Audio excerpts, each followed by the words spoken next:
Hey there, it's your old pal Keith from wavetables.lol. That's wavetables.lol, home of KRC Mathwaves, the world's largest collection of wavetables, single-cycle waveforms, and even some samples for all sorts of modern synthesizers. And if you follow this channel, I do a lot of other stuff as well. But today, we're going to do one of our interview versions of the show because I've been trying to expand my format a little bit and talk to other creators who I think are doing really interesting things. And around Christmas time of 2025, the YouTube algorithm put this video, the Dream Eater's I Am the Antichrist, into my feed. We're actually hearing an instrumental version of that track right now. I don't want you to click off this video, but there'll be a link in the description to I Am the Antichrist and a bunch of other Dream Eaters content. So nominally, the Dream Eaters are a synthpop duo composed of vocalist Elizabeth LeBaron and singer-songwriter Jake Zavracki. Now, their music is like poppy and fun, but often has very dark themes in it, and they're also funny as fuck. So I saw this video and then went down the huge rabbit hole that is the Dream Eaters. In addition to composing and recording really great, fun music, they're also very funny, and they sort of have a variety show approach to their music. So they have this show called The Eater's Digest. Previously, I think it was called The Dream Eating Freak Show. That kind of has little skits sometimes, very short songs that are almost like jingles. Lots of references to Satanism, and other dark themes, and a wonderful dancer by the name of Steve. So, of course, I reached out to Jake to see if the Dream Eaters would be interested in being a guest on our channel, and they said yes. And so we did about an hour-long interview last Friday at 9:30 a.m. my time, which is like a little too early.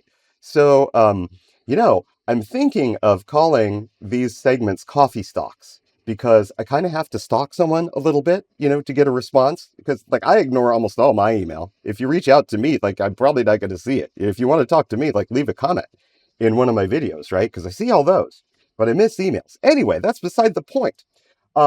We did about an hour talking about the inspirations for the Dream Eaters, talking about comedy and music, the variety show format, and even weird influences like Sesame Street. I hope you will be as interested in the Dream Eaters as I am, and that you will like and subscribe to their channel. Also, ring the bell, because you want to see their videos as soon as they're published. Same thing with me. You can like and subscribe here and ring the bell so that you never miss an episode of your old pal Keith's talky synthesizer content. With that, take it away, me. I'm gonna stalk you. Well, hello, Elizabeth. Hello. Hi. Sorry I'm a little late. Jake is usually always late, so I figured I would give him an extra minute to figure out how to work a computer. We were just having that discussion. That is not true. I don't know why she's saying that. I never have a problem coming to meetings on time. I think I might have been late at one meeting. Cool. Or whatever. You know what? I'm gonna believe you on that. I'm just gonna trust you.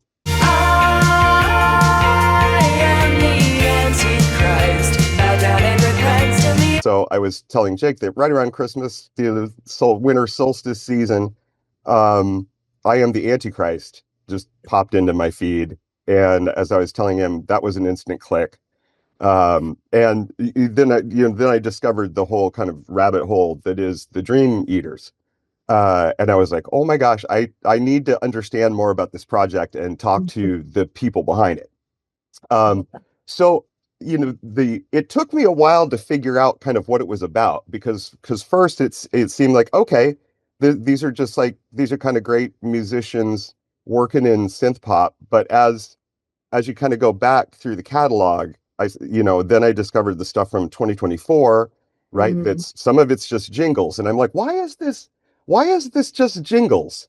And then I kind of got it when I started seeing the longer form videos, Right. where you guys are kind of doing like a musical variety show. Yeah. And so I wanted, yeah, so I wanted to hear from you guys about that idea and like how that came to you, and you know, was that intentional to kind of fit, you know, these sort of short video formats that are popular these days, you know, or just how how did it happen? How did you get this way is the question. Well, Yeah. Jake can there's maybe talk about how it started, and then maybe I can talk about how it came to be sort of what it is. How does that sound? Yeah, um, I okay. It's an evolution. Let me try to. I'm going to try to do this kind of quickly because you know I know that I will start to get bogged down in details if I don't set that expectation of myself. So we started making video or making more video, like making comical videos in about 2019, and once the pandemic kicked in, it started to get taken a lot more seriously, even though I mean it's still funny, but it's you know I was taking it seriously, Elizabeth was taking it seriously, and yeah, we sort of started to shift into this other art project, which was you know videos, and initially I was thinking that it would just be on YouTube. I had no intention of, I mean, I don't know what I was going to do with Instagram and TikTok and so forth, maybe something, but it wasn't on my radar at all.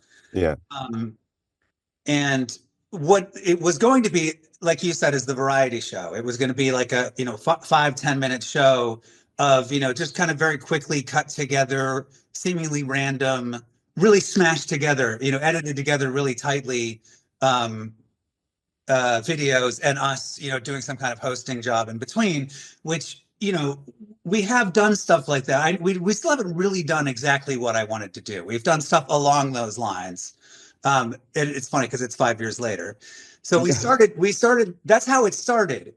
What happened was Elizabeth talked me into putting stuff on Instagram and TikTok. And before anything took off on YouTube, which our numbers are comparatively still pretty weak on YouTube, um, it really started to take off on TikTok and Instagram because mhm, I didn't do this on purpose, but it just happens that I wanted these really short songs, and it just works perfectly for social media.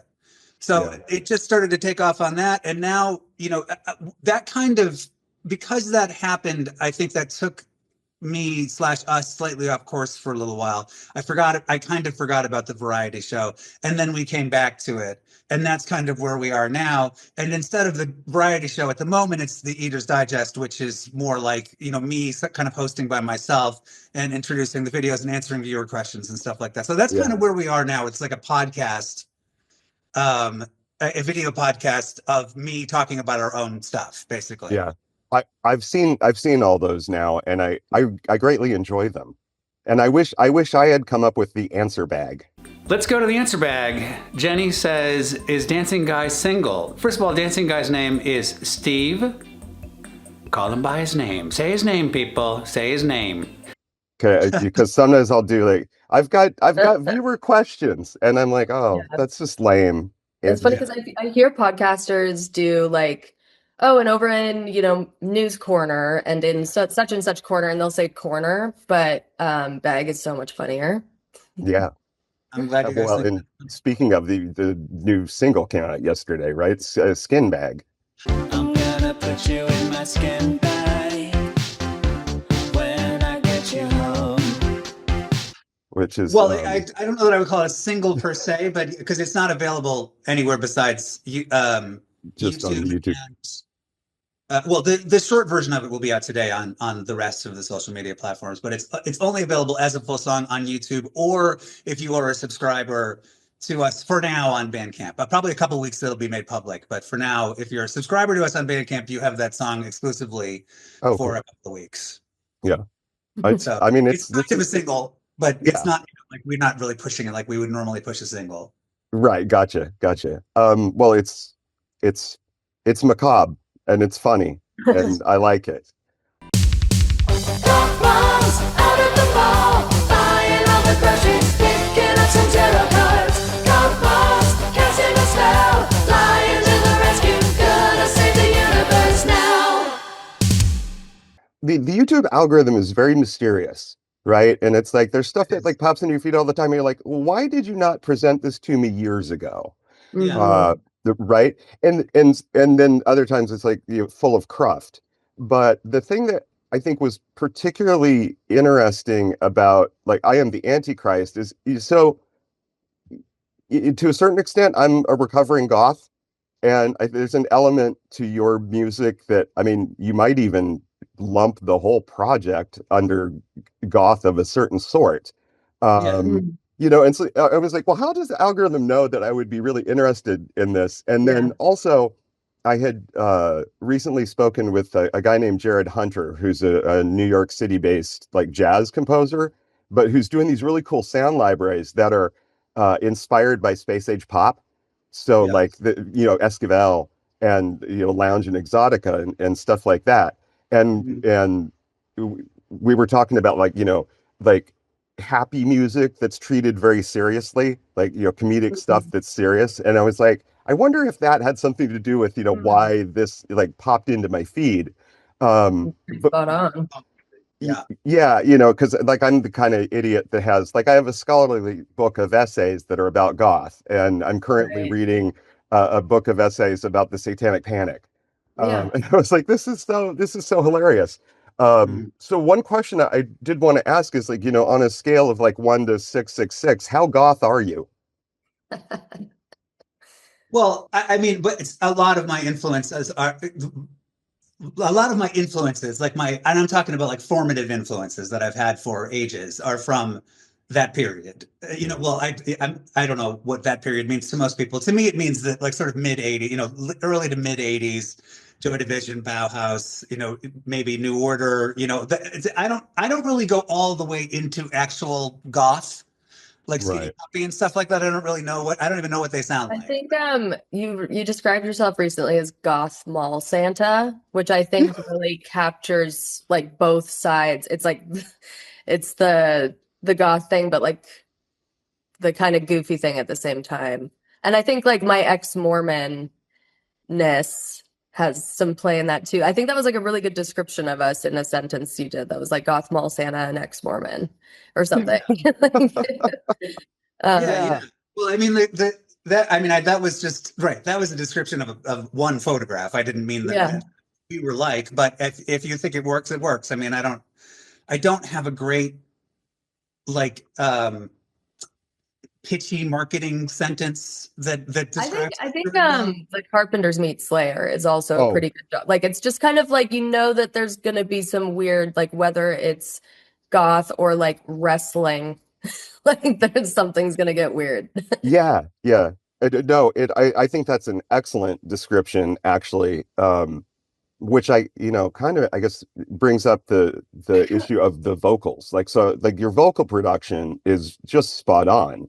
So Elizabeth has an amazing voice with a Cute. substantial amount of range, which is Yeah. very impressive. And then there's a lot of multi-tracking in the vocals, and I'm like a big sucker for that. And so I'm kind of Same. curious as to now you two are in different locations, yeah? So I mean, do Sure you now, yeah. each record parts and then they get combined in the DAW, or do you meet up to do vocal parts? And video, I guess, would apply here too. Well, okay, that's two different things. The meeting up, no, not really. We haven't in quite a while. We haven't recorded in the same room together. Well, that's not true. I was in Toronto, Toronto okay. recently, but for the most part, I just send her stuff. She sends it back to me. Yeah. It's pretty easy. I mean, it's not. Uh, It's a totally good system. I don't think I ever would have preferred it. Had you told me when we both lived in Right. New York City, like this is the way you'll be working, I would probably go, that doesn't sound very good. But it's just as Yeah. good as anything, I think. I mean, I still prefer to be in the same room with her. Yeah, Mhm. same, Um, same. and I think we bring out the best in each other in that way also. When we're together, there's an energy. But Mhm. at the end of the day, no one's going to know if we're in the same room together or not when we're recording vocals, and usually we're not. Everything I touch turns to shade. The new music, which I guess I should explain, is sort of encapsulated in an album called Year End Report. The mixing sounds great even on small devices. So I'm like, you can just blast I Am the Antichrist on your iPhone speakers to annoy people, but it still sounds really great. And then it sounds, good on big systems too. Um, and so I definitely wanted to talk a little bit about production and sort of the techniques you use. And also I haven't really seen anybody ask you in particular about like what synths you're using and what's your approach to tracking synths, like if you're a hardware or a software person, and just what are you into? I did note in the skin bag video that there's an ASM Hydrasynth Yeah. Explorer visible, and that was the first time I noticed, any actual gear that I could identify.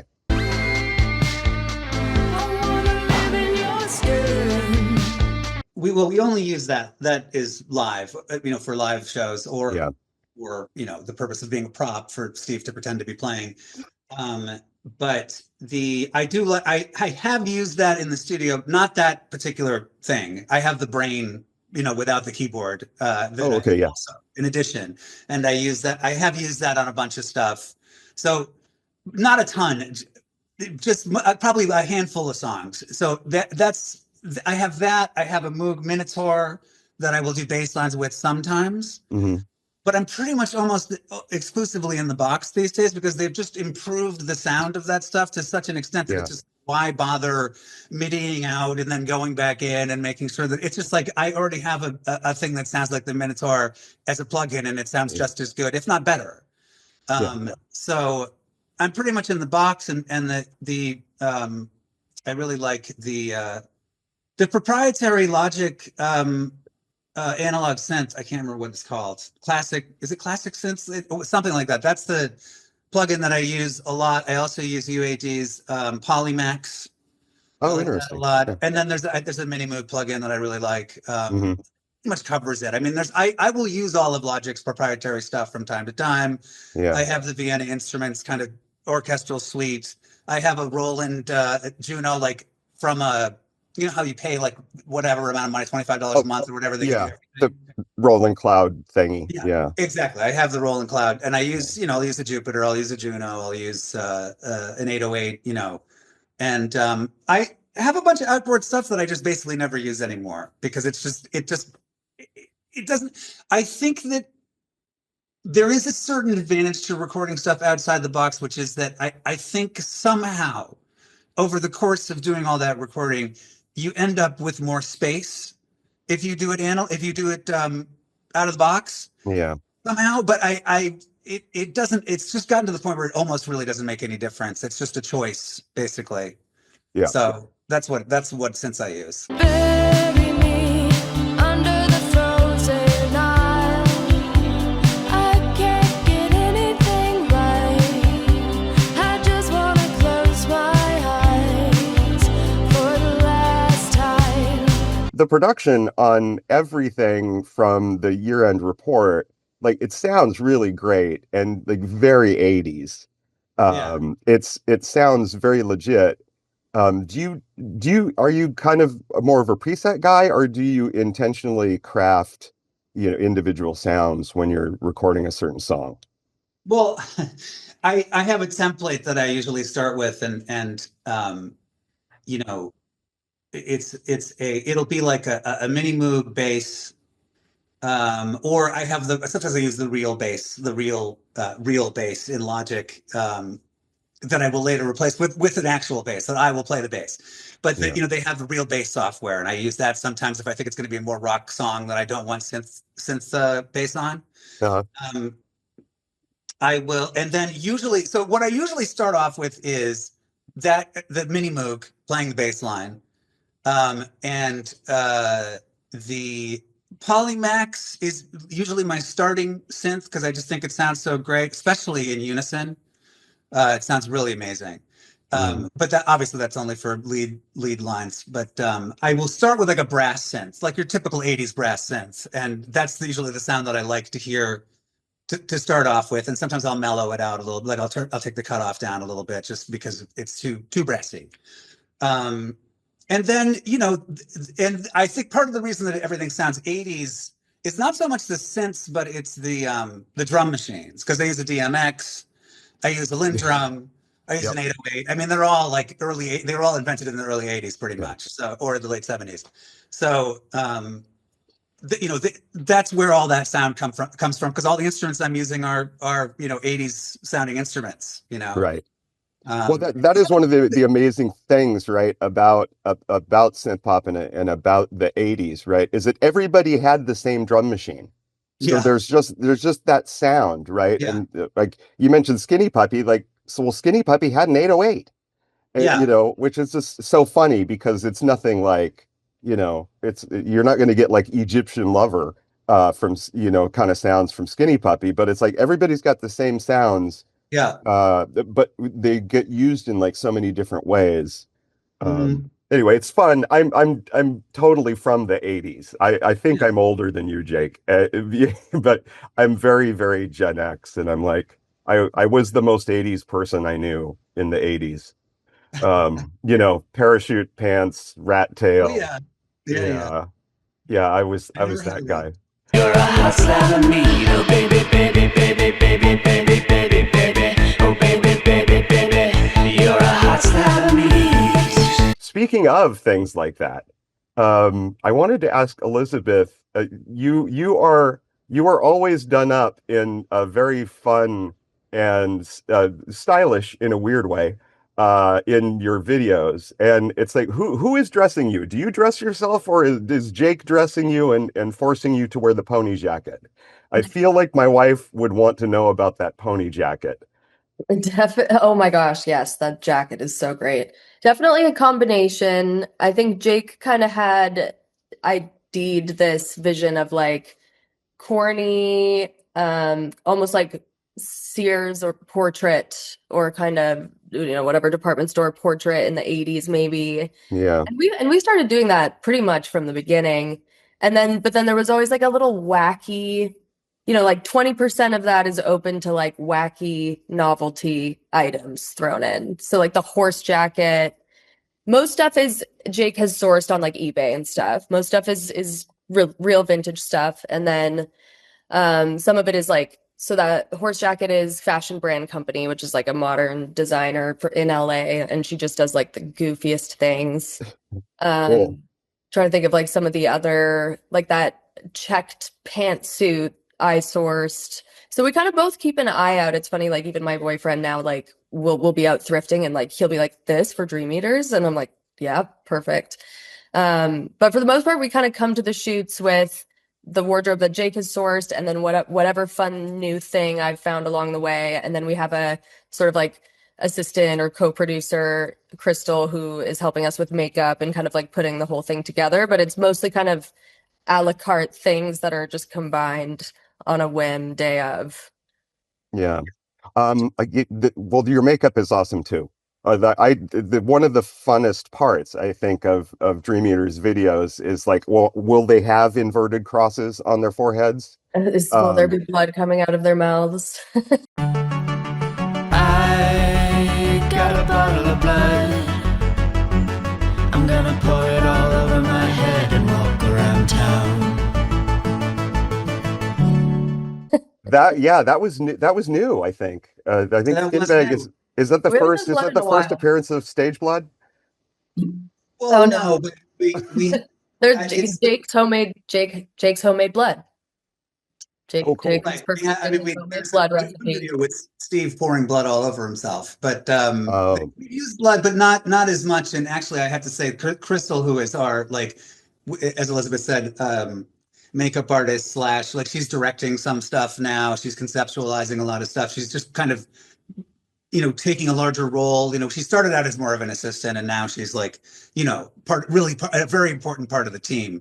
mhm. And she is very good with makeup. She's a professional makeup artist. So that, you definitely see a sea change in our makeup from like about a year ago when she took over as the makeup artist, from before that, because everything before that is kind of hacky looking, Yeah, especially mine. Elizabeth sometimes would knock it out of the park. Sometimes she'd be a little hacky looking as well.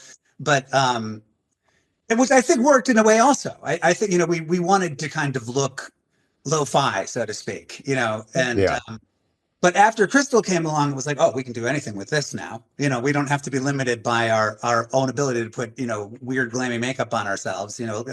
Crystal I can just send her inspo and she can just come to the shoot and be ready to do what she's come up with. So that's been a Yeah. huge difference in our makeup. We touched on Steve. We haven't really talked about Steve. I feel like with the Dream Eaters, there's this kind of lovely uh, extended cinematic universe that Steve seems to be from. Yeah. Muffins. I'm talking about muffins. So how did you find Steve? How did you meet Steve? And what is Steve's role with respect to the Dream Eaters? Well, okay, Elizabeth and I met, and this is I'm getting around to Steve here. Elizabeth and I met because we were working together at the same bar in the Gowanus neighborhood of Brooklyn. It was called Lowlands. And Steve, that was about 2014, 2015. Yeah. And that's how the band started, which we might get to later. I don't know how much you're going to want to know about us. I want to know everything. Yeah. Yeah. Well, Steve was a customer there who I kind of just got closer and closer to. And now, now we're basically, best friends of all time, basically. And he was just always the life of the party, and you'd see him dance a lot, and he would just look very, he's just the most hilarious dancer. And he's also a very funny person. So I think we started kind of experimenting with what can Steve do for the show. And it kind of He just also was like DJing at Lowlands once in a while too. Like I think like we knew that he was sort of like musically inclined as on top of just like liking him as a guy. Yeah, Got it. well, right. Where our band said, he has a musical project called called Sleep Hostage, and we played with him doing that stuff. That's just like a, like a Vangelis kind of setup, like where it's just him and a synthesizer and that, and a bunch That's of. very cool. It's Yeah, I very was gonna weird. say, sounds like right up your alley. No matter how weird you already think Steve is, I guarantee you he's much weirder than you think he is. So it's a very weird thing to go see. But we played with him loads of times doing that, even before we were working with him. And then, then we brought him on board for this. And I mean, it was just, he just does so much. It took a little while. There was a little growing pains, like trying to figure out exactly where he fit in. Mhm. And then, it just took off. And I mean, 99% of the comments are about Steve, which is weird, but to me, Yeah. but it does make sense because he's just such a charismatic guy. He's a striking visual presence, and Yes. and an amazing interpretive dancer, and you just don't find that very much. Yeah, it's nice to see like because we have always known he had something special, but it's nice to like get the validation of like what you see is really what you get. Like he's getting praised for just like genuinely being himself, which is the best possible outcome. Yeah. I just wanna offer you some hot and thirsty beef. What are your sort of, personal inspirations and touchstones musically, and then also visually, because that's such an important part of your whole thing. Okay, yeah. Go ahead, Elizabeth. I like that. Well, I grew up in choirs, so I've always had a soft spot for like chamber music and like a lot of harmonies and classical music. And then I studied jazz for a bit, which I didn't love academically. But it was a good chance to start to sing like with ensembles as a soloist because I had always been a group singer. So it sort of took a while to like get used to the sound of my own voice. But I grew up with a lot of country. I listened to like the Dixie Chicks and Leanne Rimes and Shania Twain. And I think like Jake will still call out that there's a little country twang to my natural singing voice. And then I would say like growing up in Canada, broken social scene and everything that came out of that with like Stars and Metric and Feist and like all of these kind of female indie vocalists of the early Yeah. 2000s. Oh boy, do I love Feist. Yeah. Oh my God. Yeah. And like her before she was Feist as like a punk rock singer, like that, it just brings a whole other layer to it. I love like Florence and the Machine and stuff. So that's probably like most of my influences. And then I have 3 older brothers, so there was always a lot of classic rock, and then like some of them got into metal, some of them got into Red Hot Chili Peppers. Like there was just always music that I was being told was cool or not. Right. So I think a You had lot of my built-in influence. tastemakers. Yeah. Exactly. And then yeah, Jake has definitely been he's introduced me to music that I have very embarrassingly never heard of. Do you think that I could get on your frequency? I think you know I wanna be with you frequently. When I listen to the year-end report, I mean, there are like very specific, I think, musical allusions to stuff from the 80s, Oh yeah. and also current things, that I hear very strongly. And it's obvious to me that Jake has kind of an encyclopedic knowledge of pop. And Totally. so I'm kind of curious, like, what are the core things that you feel inspire you as a musician in general, and then maybe specifically with when you're thinking about like a Dream Eaters track. That was a really bad way to ask the question. No, I totally get what you're saying. First of all, I would not say that I have an encyclopedic knowledge of pop, only because I have friends that know much more than I do. Like that would put me to shame. Other people I would would say never that, be but able to keep. you wouldn't say it about yourself, but I would totally say that the same thing. Okay, well, I know a lot of people that I couldn't keep up with, so there's that. But a lot of time, I mean, I don't let me think. Antichrist. Okay, Antichrist. I'm just trying to think of specific songs Yeah. now where they came from. Oh, cool. That sounds a little bit like Robin Hitchcock, or what was Robin Hitchcock's band? The Soft Boys? The Soft Boys. And it's all going to be 80s stuff, because just anything that I had, during my formative years, Yeah. the 80s and 90s, that's kind of what I was. That is what still drives me for the most part. Although I do hear new stuff that I like. And, a lot of people say we sound 80s, but I do recognize that we do. But at the same time, I think, a lot of stuff that you hear now sounds 80s without, the people that don't listen to it don't realize that because we weren't around then.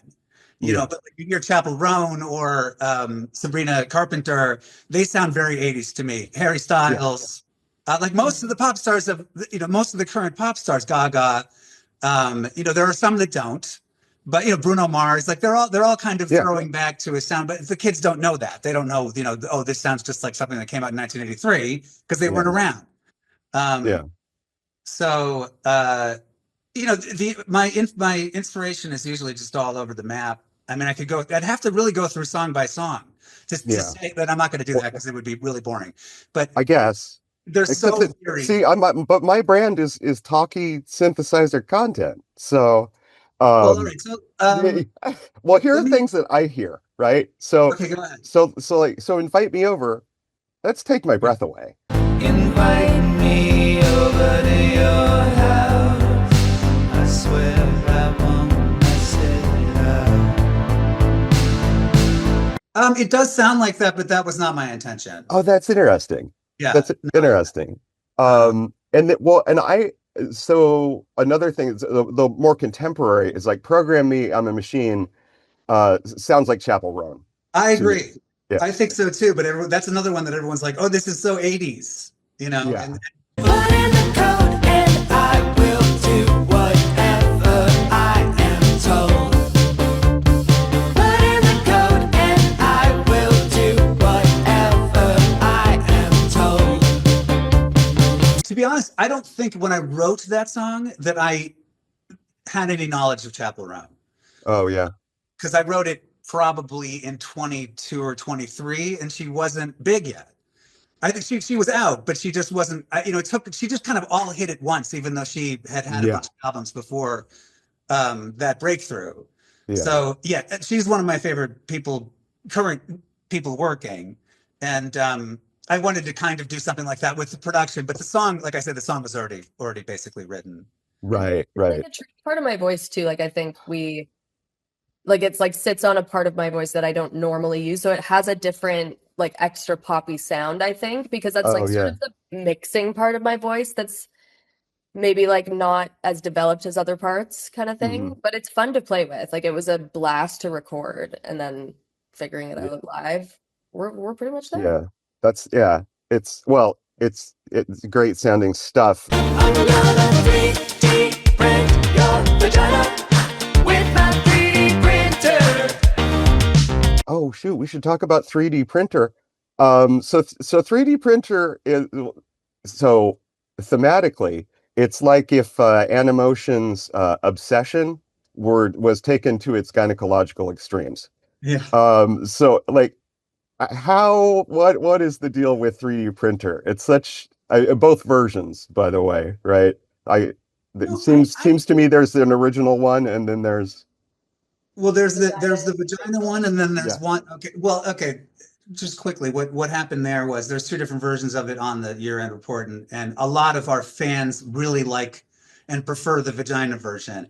When we put it out as a single, I took that word out because I thought it was just too novelty-ish, like it wouldn't stand up to repeated listens or whatever. So I replaced it with body, and I like the way that one sounds too. So they both just ended up on there. So, and then as far as the production on that goes, I think actually, weirdly, I wrote that song on like, there's some, I kind of split 50-50 with writing the beat first and just writing the song on the guitar.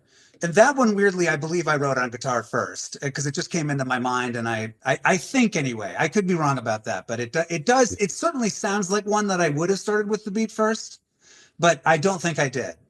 So I wasn't trying to go for Animotion or anything like that. Well, it's legitimate funk. I mean, that is it's you have serious funk chops that it doesn't come out in the 80s, everybody was playing that shit back then. Even if you were in a metal band, there were still like the Red Hot Chili Peppers and stuff. So Sex Dream. Sex Dream.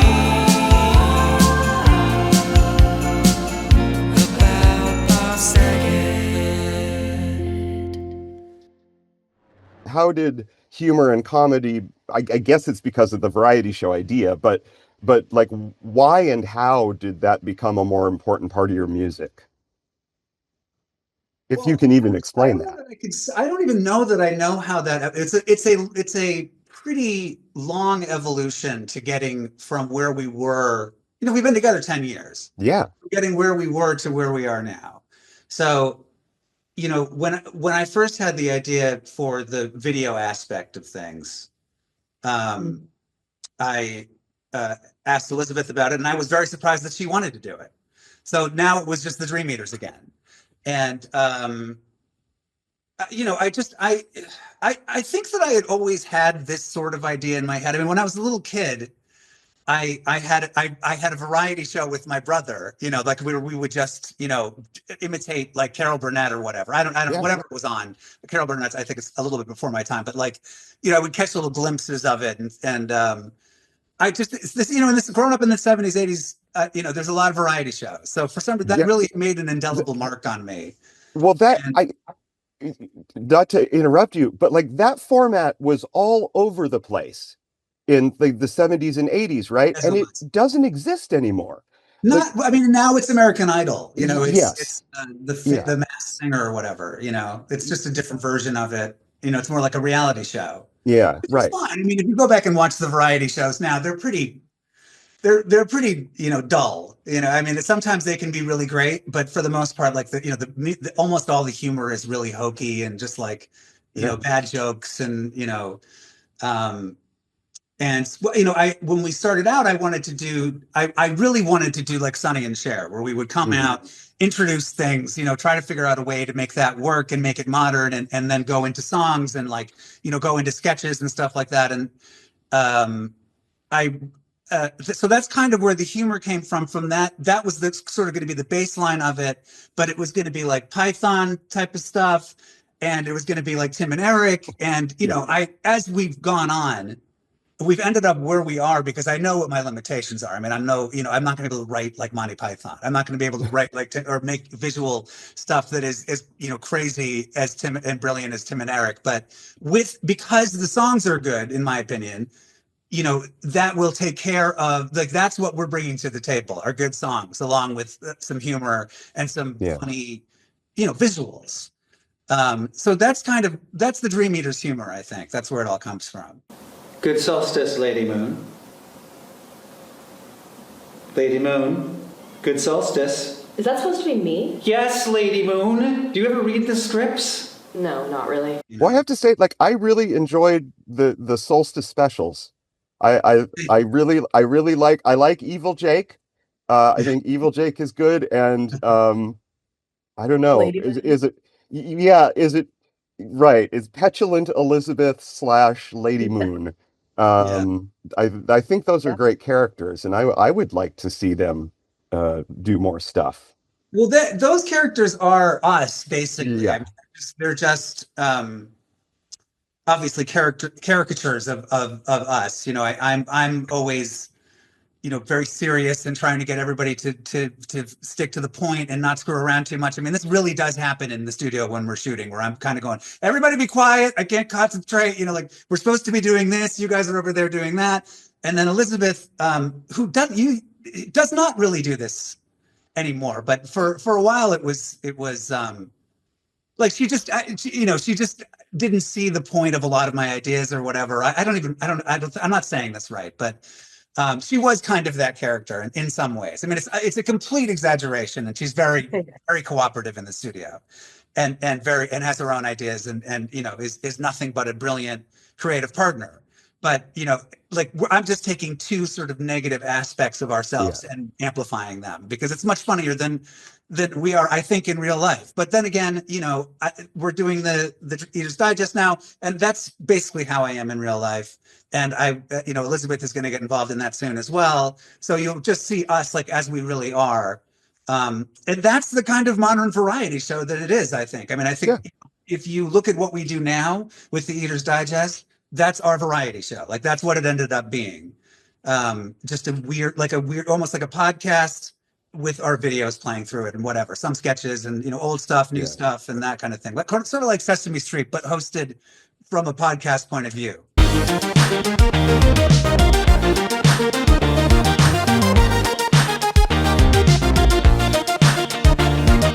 Well, and puppets have started to appear in your videos. Yeah. Is there lore around the puppets that will eventually be revealed, or are they just there?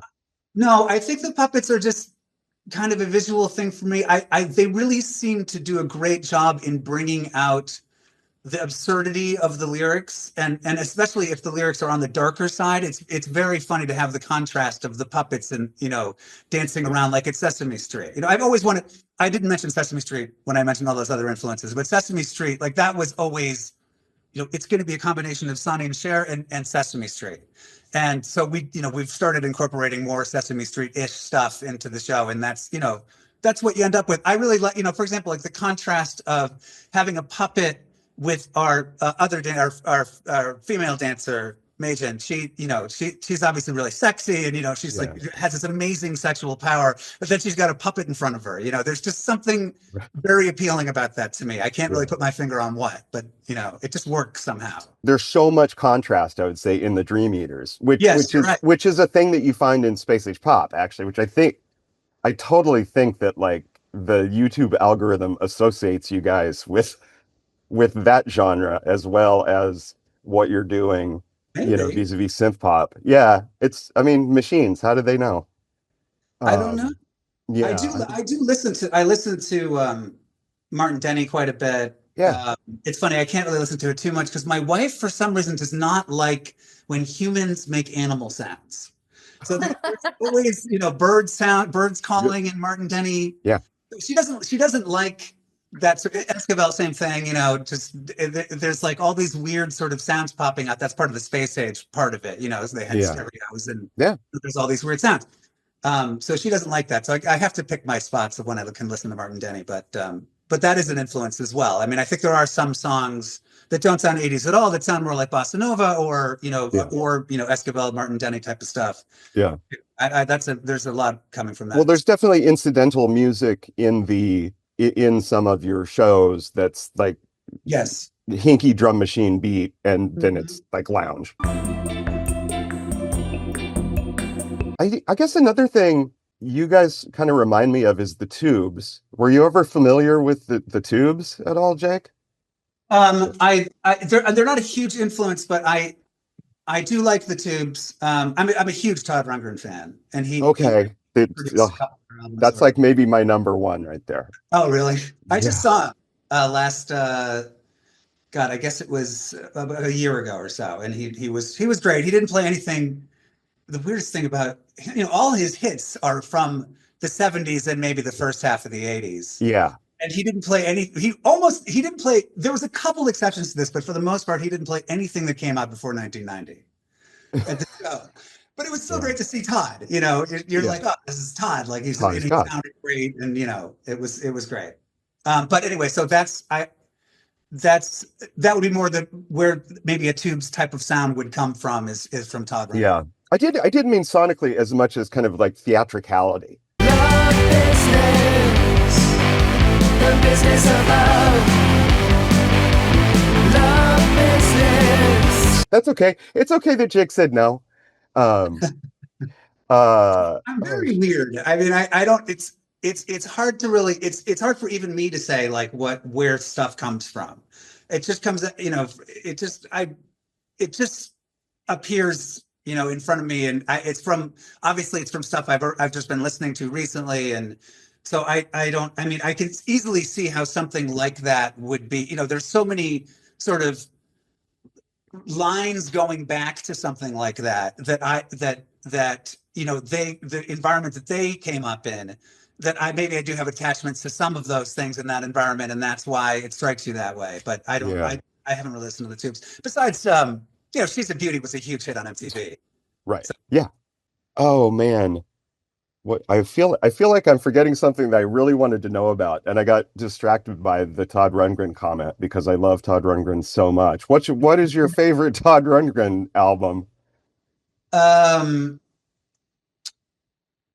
Well, I guess it's A Wizard, a True Star, or I really love Nearly Human. That's a great record. Yeah, it's got so many great songs on his cover of Two Little Hitlers, the Elvis Costello song. I can't remember the name, but is brilliant, and his singing he was in like peak voice then, and I do love that album. I love a cappella. It's the first like sort of half of his career I just kind of listen to in playlists. I don't really listen to the whole album, so it's hard for me to choose an album from that time, but definitely Nearly Human and definitely a cappella. I love a cappella. Just the concept of everything is going to be my voice and we're going to do it on the Fairlight, right? That's such of a moment. Yeah. And now Elizabeth has that look on her face like, I am watching two old guys with silver beards talk about dad music. Yeah, it's like hanging out with Jake and Steve. Yeah. Well, the difference between Steve seems genuinely. First of all, Steve is still much younger than I am, and he seems genuinely unaware that we'll be out with Elizabeth and her boyfriend Jimmy, and who both know a lot about music. And Steve will just start bringing stuff up, and I'll turn to him. I'll go like, they have no idea who that is, right? And they never do. Yeah. And I'm always right, basically. And Steve he does a lot, but I can talk to him easily. But it's just funny. He has no concept of, some people might not know that sort of obscure thing that you just mentioned. Yeah. Oh, I know what that just talking about albums helped jog my memory. So obviously, I mean, in today's environment, people don't think so much about albums, but one of the things I heard you say in another interview, it just comes out like looking at your catalog, that you're kind of trying to do like EPs on a quarterly basis, and then it seems like that kind of happened in 2025, right? We ended up with like the year-end report, which I think is great. So is the idea there? Just to keep, because you don't seem to have any lack of creativity, so I feel like you don't need to motivate yourself to like do an EP each quarter. Is there another strategy there, or just I'm kind of interested in like how that's working, and has that helped you develop your audience and grow your audience? Does it help you in some creative way? Well, we had a great year last year, and we had a much better year than we've ever had before. So yes, it has helped with the audience. As much as I'm very prolific, but as much as I do write, it was very, very hard for me to keep up with that schedule. So, I mean, we know we've left that in 2025 because I don't really want to be beholden to like, okay, it's, Q2, where is the Dream Eaters EP? We're not going to work that way this year anyway. But it is hard. It is very hard. It was hard for me to keep up with that schedule. That was a lot. I was really tanked. It was like I really had nothing left in the tank by the end of last year. It doesn't take me very long to get refueled, but by the end of 25, I had written everything that I could possibly write. Reunite on ice, motherfucker. Reunite on ice. Reunite on ice, motherfucker. Reunite on ice. I think the last thing I wanted to talk about is like the short songs and like this kind of jingly things. I hadn't really thought of doing that. I think one of the things that I really enjoyed about discovering the Dream Eaters is that it kind of legitimizes like the 20 to 60 second song. I was like, because when I'm doing my own videos, right, like, so, it's mostly sort of boring, like, okay, we're going to look at this synthesizer, or we're going to talk about, this style of synthesis and stuff. And I'm always like, sometimes I will compose like a little micro composition, but they always end up like 2.5 minutes long. And I'm like, it's so one of the ways that you guys are inspiring me is I'm like, okay, it's totally legit just to do like 20 seconds of music and maybe start the video that way. Right. And also it would give me permission to sing. So yeah, I think the permission thing is huge. Like, it's just like you just have a platform now for these. I don't know, somebody maybe we were talking to once described it as like we've accidentally kind of created like marketing for our band. Like, it's sort of like just gives you a little snapshot of it, and like you've experienced, if you want to find out more, then you're kind of rewarded with like full-length albums and all of this other stuff to listen to if you want to, if that kind of pulled you in. So that wasn't really like the goal, but I think that's sort of where it's landed, is like, one, permission to just do silly things, because Jake has these thoughts when he's walking around his kitchen that are just like, get off my dick. And then which is a great song. Get off my dick. Get off my dick. Get off my dick right now. Get off my dick. Get off my dick. Get off my dick. Get off my dick. Get off my dick. Get off my dick right now. Get off my dick.